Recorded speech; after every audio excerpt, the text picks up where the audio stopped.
For the repair of the E&P-01 by Korval, the following procedures were necessary. Replacement of various electronic components and general cleanup of the unit.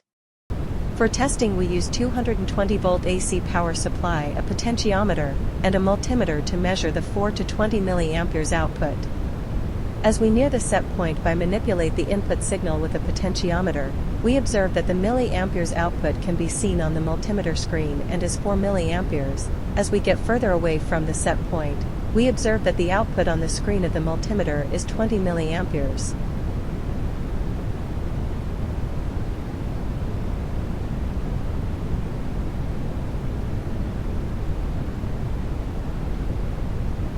The same process is repeated and for the others.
It is now clear that the E&P-01 by Korval are working successfully and are ready to be delivered to the client.